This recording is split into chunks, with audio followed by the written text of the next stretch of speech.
tartamada ugu yaabka iyo waalida badan caalamka. Adduunka waxa lagu qabtaa oo lagu dhigaa tartamo kala duwan, kuwaas oo mararka qaar gaadhaya ilaa xad waali ah.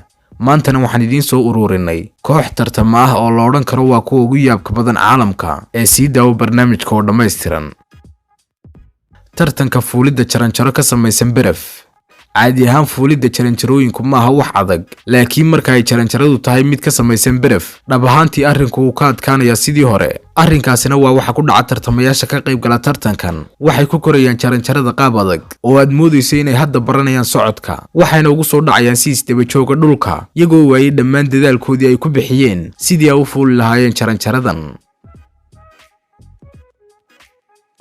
Tartanka xalwadda.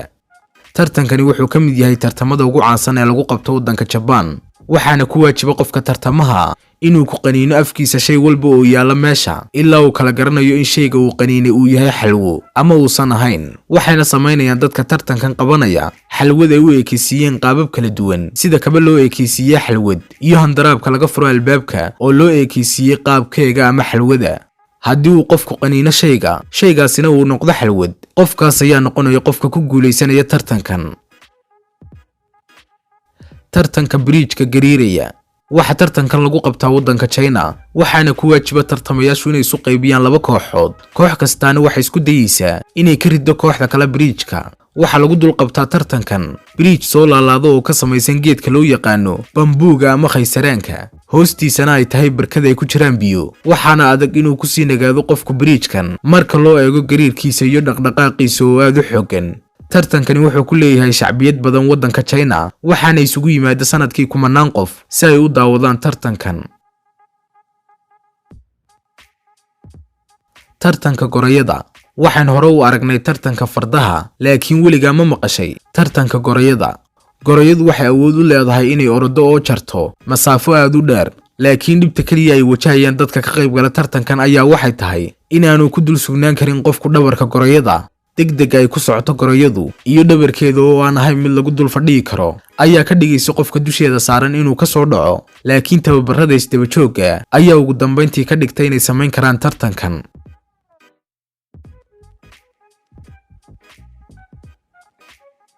kubadda baaskiilka.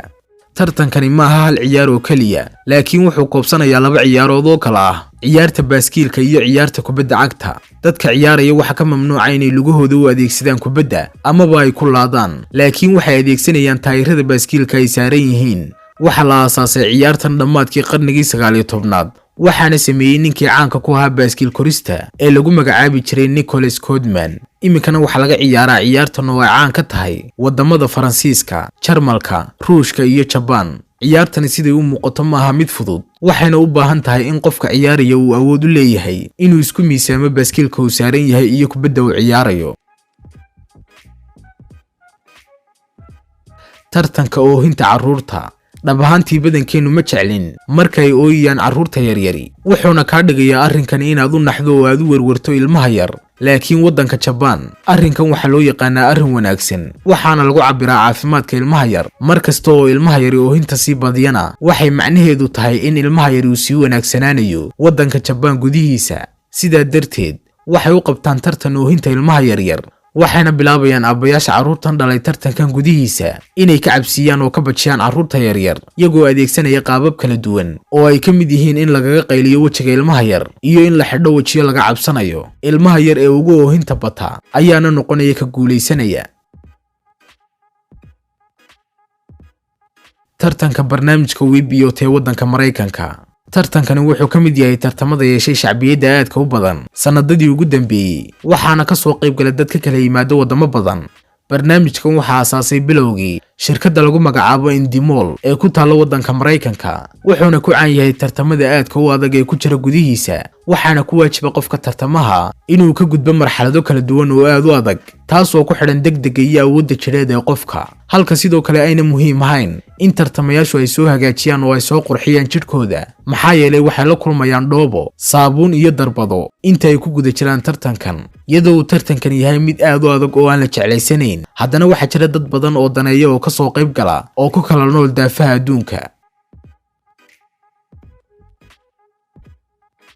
intaas ayaan idiin soo gudbinay maanta daawadayaal. haddii uu ku qanciyay muuqaalku like saar, haddii aad ku cusub tahayna channelka Ogaal Cusub subscribe saar. waad mahadsan tahay.